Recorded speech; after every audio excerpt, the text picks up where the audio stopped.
The President of the Republic, Paul Biya, has announced the easing of COVID-19 measures in the country to permit sectors that were badly affected by these measures to stay afloat.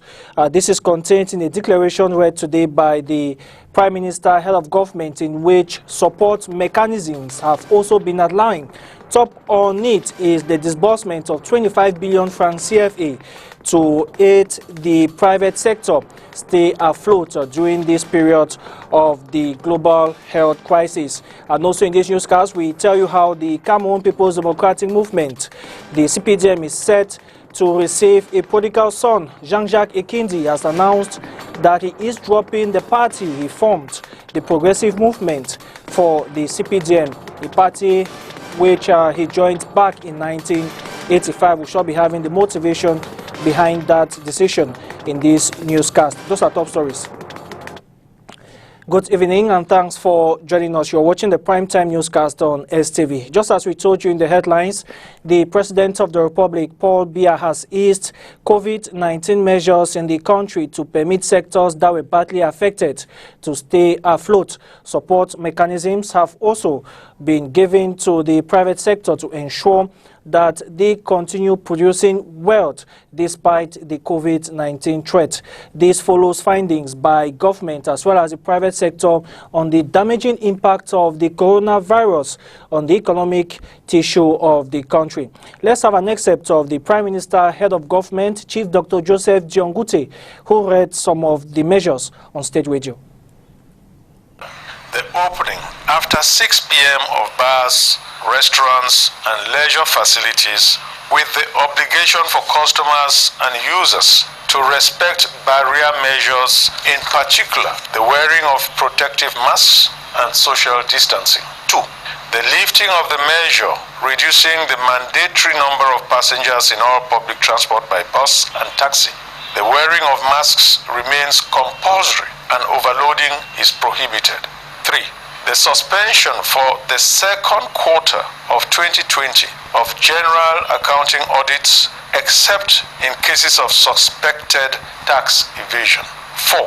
The postponement of the deadline for filling statistical and tax declarations without penalties in case of payment of the corresponding balance. 5. The granting of moratorium and deferrals of payment to companies directly affected by the crisis, hence suspending forced recovery measures against them. 6. Supporting the finances of companies through the allocation of a special envelope of 25 billion CFA francs for the clearance of stocks of VAT credits awaiting reimbursement. 7. The postponement of the deadline to pay land taxes for the 2020 financial year to 30th September 2020. 8. Full deductibility to determine the corporate income tax of donations and gifts made by companies for the fight against COVID-19 pandemic. 9. The exemption from the tourist tax in the hotel and catering sectors for the rest of the 2020 financial year. And the easing of restrictive measures and support to the private sector is coming at a time when all the 10 regions of the country have now recorded at least one case of COVID-19. The information was disclosed by the Minister of Public Health, Dr. Manauda Malashi, as we hear from Ajawa Ali. Cameroon's Minister of Public Health, Dr. Manauda Malashi, in his April 29 tweet, confirmed that Marwa, the capital of the Far North region, has recorded its first case of the coronavirus. With these announcements, Cameroon's 10 regions now recorded cases of the COVID-19 virus, with the first case reported on the 6th of March 2020 from a French national who arrived Yaoundé, and the second case came from a citizen who was in close contact with the first case.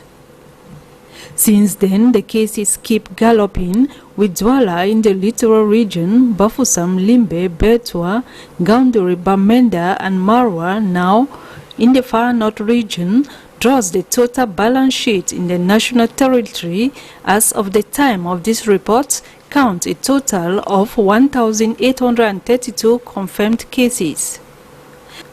932 recoveries and 69 deaths. With these figures, the government of Cameroon has not yet relented its massive effort to roll back the deadly virus. With 20 preventive measures prescribed by the Prime Minister Chief Joseph Janguti, as equally reiterated by Health Minister, now is the time more than ever before to strictly observe preventive measures and the compulsory wearing of face masks by all Cameroonians and other nationals as they step out to public places. The Cameroon Renaissance movement of Professor Maurice Kamto has also been making efforts in the fight against COVID-19. Donations through the Survival Initiative, a platform created by the Cameroon Renaissance movement to assist the population against the coronavirus, has not been received today by the Minister of Public Health. The consignment consisted of over 900 test kits and 17,000 face masks. We shall be having details in our subsequent newscast.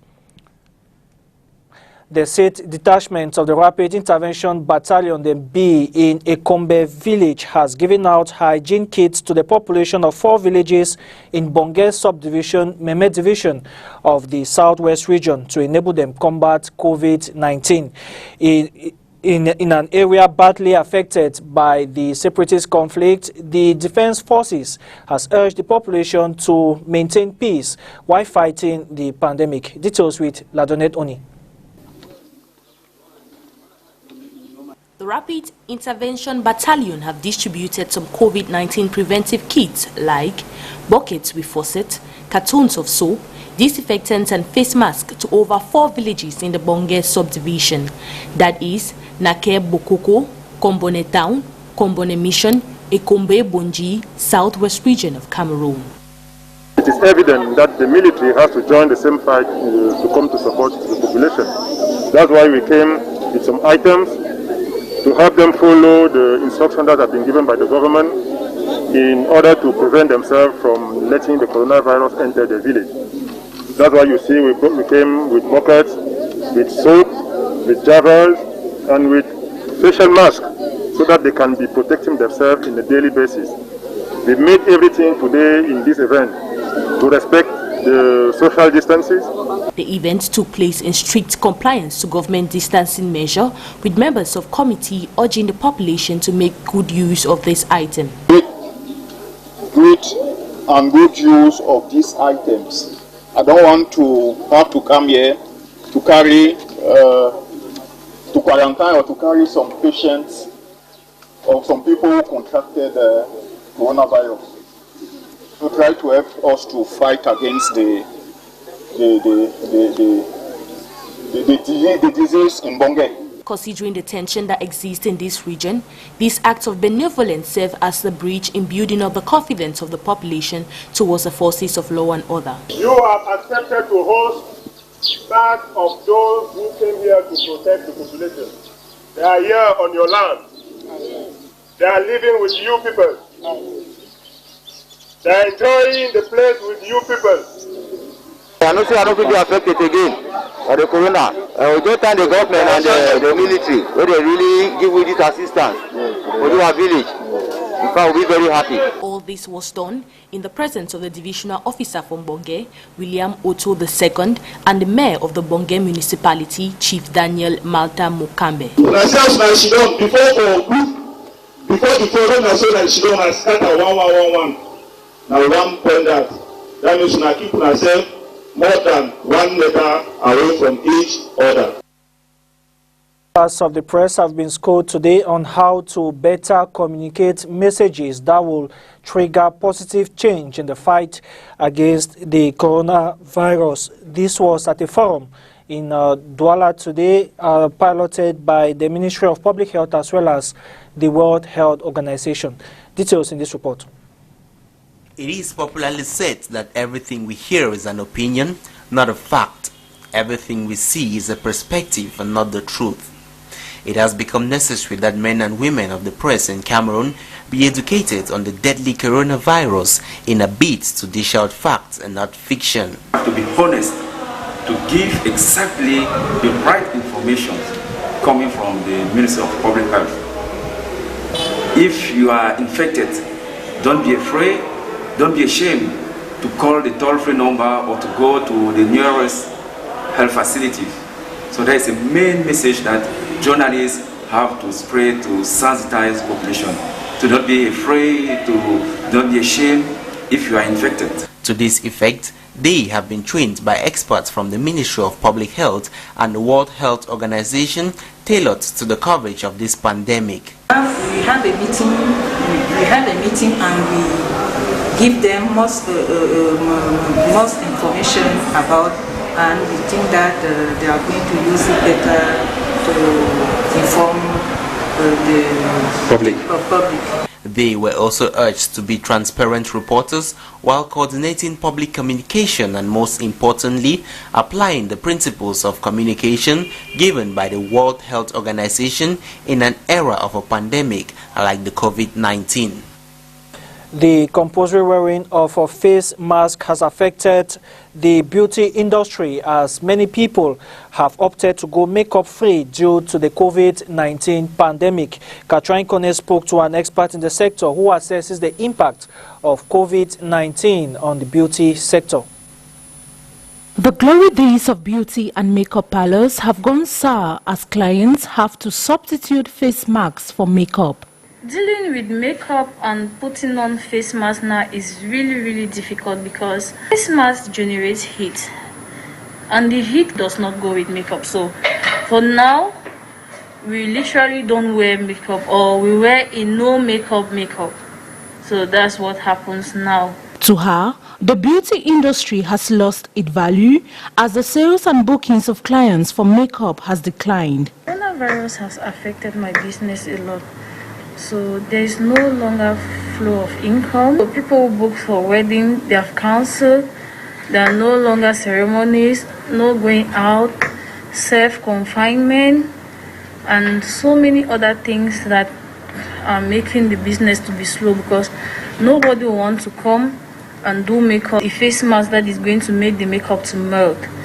So it's really difficult for people to cope with the coronavirus and business. Though the demand for makeup has reduced, the purchasing price for makeup equipment have become more expensive. The demand for makeup products have reduced. Clients no longer buy makeup products, and all those are a source of income.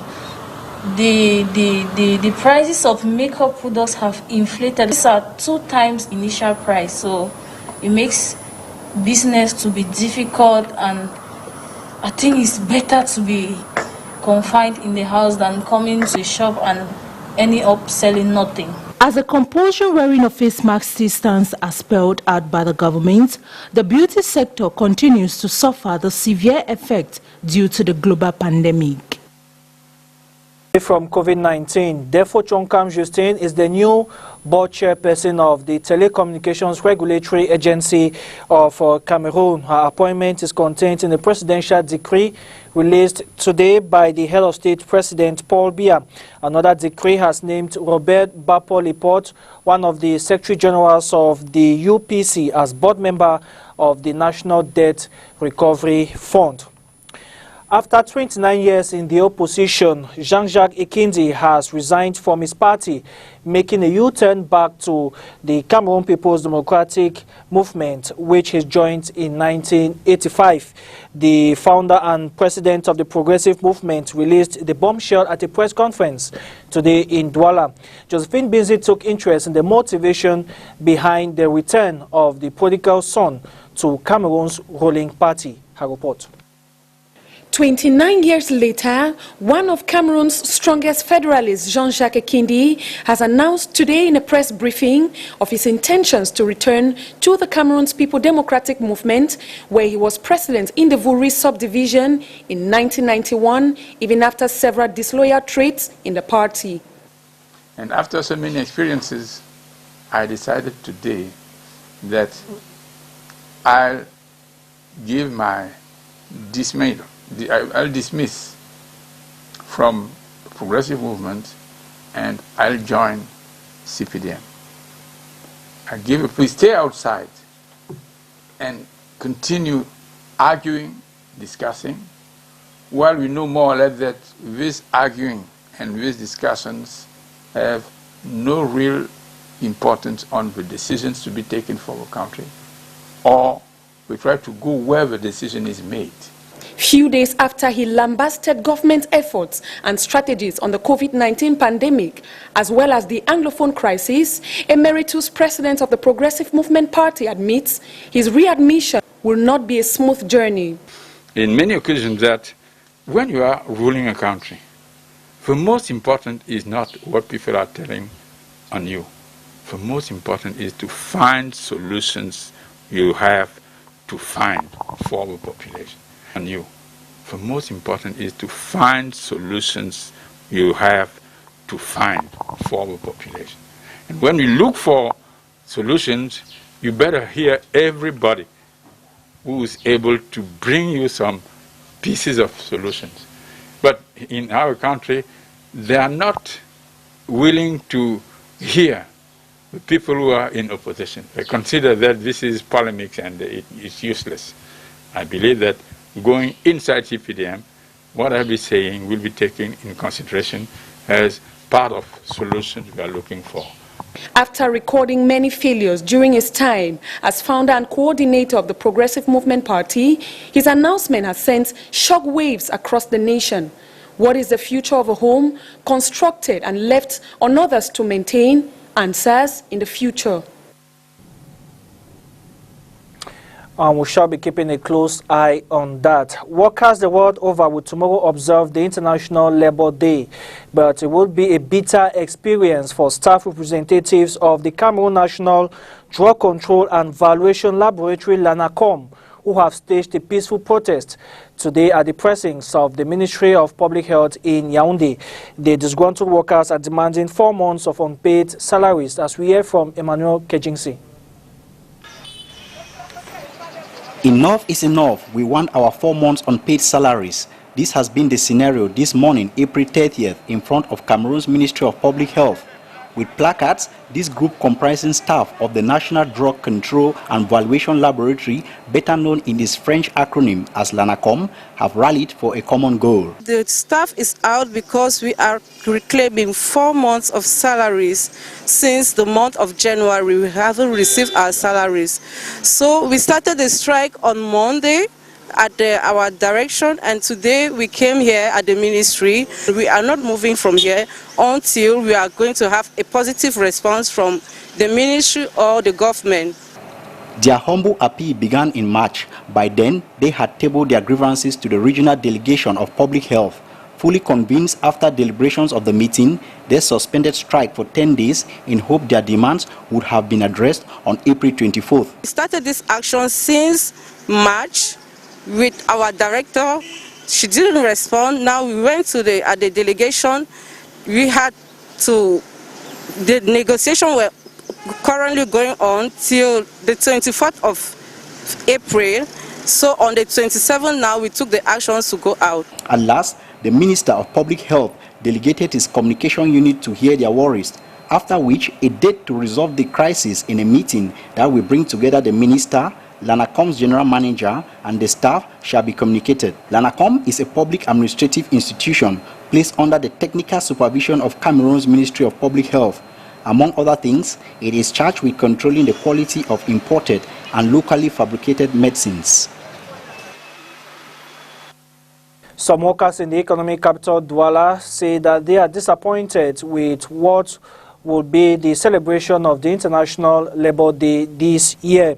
They are grumbling that the current health crisis has forced them to spend the day at home instead of feasting, which is usually the norm in Cameroon.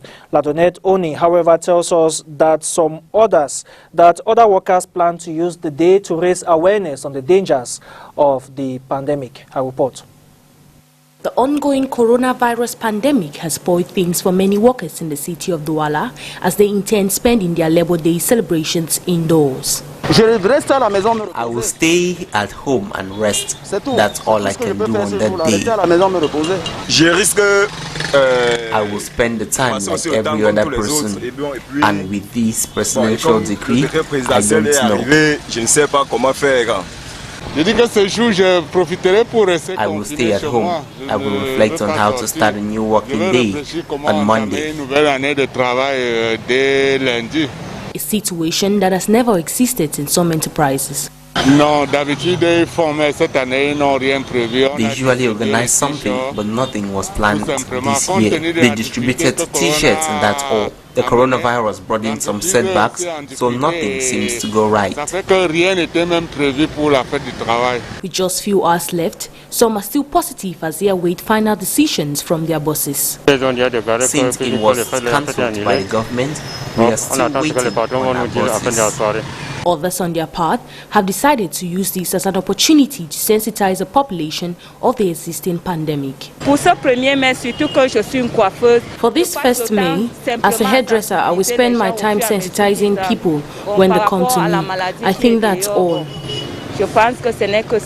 According to some taxi drivers in the city of Douala, with or without celebrations, work will still go on. I will continue working as always. Today, April 30, marks the 6th anniversary of the National Museum. It comes within the disturbing context of COVID-19, which has grounded activities at the facility. Violet Senkum spoke to the director of the National Museum and now reports. As the threat from COVID-19 keeps escalating daily in Cameroon, which has affected so many activities, undoubtedly, it has as well cracked down on the activities at the National Museum. Today, which specially marks its 6th anniversary since its creation on April 30th, 2014, which has to be commemorated by expositions, but not even a flyer seen. Le Covid a frappé de plein fouet toutes les activités du Musée national. Plusieurs activités étaient prévues, que ce soit dans l'enceinte. COVID-19 has disrupted all activities we had to commemorate this day, be it outdoors or indoors. We had to have expositions of all kinds. Before, we had about 300 to 1,000 visitors per month. It has drastically dropped to about 4 to 6 per month. That's a crackdown on us. Nevertheless, director in charge of the museum, Dr. Umen Chana-U, encourages everyone to warm up for reopening of activities after the confinement. Nous invitons tout le monde par là à venir visiter le musée national après l'après-Covid, parce qu'après cet enfermement, il faudra se distraire. Le musée national. We hereby invite you all after the confinement, where you get so much from here and can as well distress you with numerous activities in the days ahead. We want this museum to be dynamic and fun, but sadly, most Cameroonians don't visit the museum. Les gens ont encore la peine de connaître le musée national. The National Museum in Yaoundé has as well taken quite special measures to protect staff, visitors, and collections by shutting its activities as means to bar the propagation of COVID-19. In religion, Muslim faithfuls have so far completed the first phase of the Ramadan fast, a period made up of 3 stages. Josephine Binzi sought to know what each stage entails and met a Muslim scholar for details. Her report. The season of consecration to prepare for the feast of Ramadan is far from over, as Muslim faithfuls are yet to complete the first phase of the fast. This season of dedication is, however, segmented into 3 parts. You have to put your body and your mind in training by observe, by looking, by practice your Ramadan by this way. This subdivision of Ramadan in 3 means that the first is 10 days beginning from 24 April until 3 May. We have to practice the common fasting, as I said. Law of God practically with spiritual meditations and spiritual prayer. Ibrahim Mubarak Mbombo, president of the Islamic Association of Cameroon, explains further the requirements of the last 10 days, which requires utmost dedication to reading the Quran, amongst many others. And the last part of Ramadan, who's come after the special Ramadan, which is this second part. The last part is the Ramadan, the excellent fasting.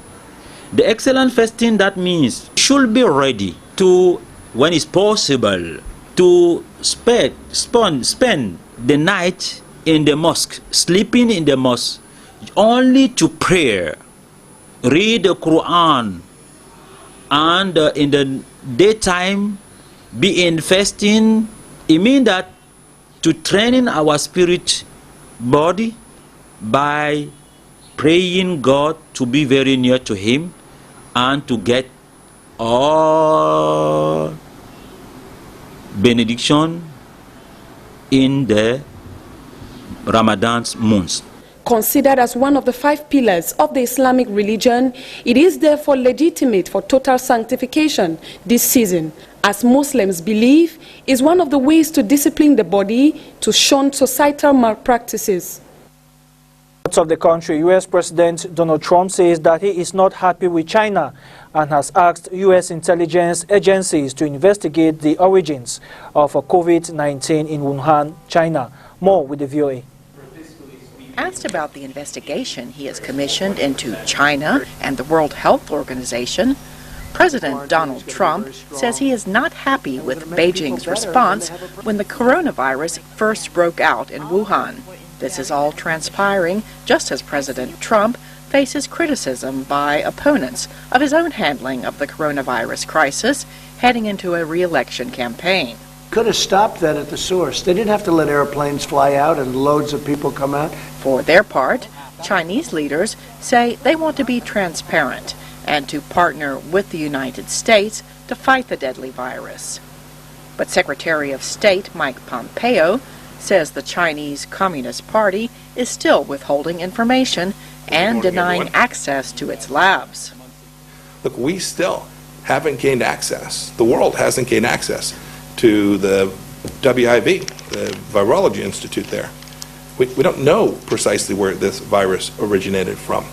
There are multiple labs that are continuing to conduct work, we think, continue on contagious pathogens inside of China today, and we don't know if they are operating at a level of security to prevent this from happening again. Chinese state media has blasted Pompeo by name, along with Australia and other countries, for asking for an investigation into how the virus started and spread around the world, saying they are using the virus to unfairly stigmatize China.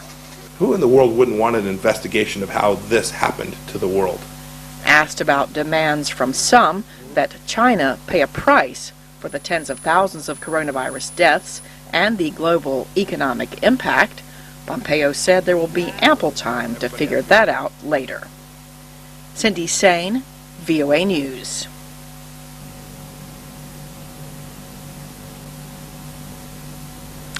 And that does it for this edition of the Primetime Newscast on STV. Thank you very much for watching. From the entire news and production team, have a good night and stay safe.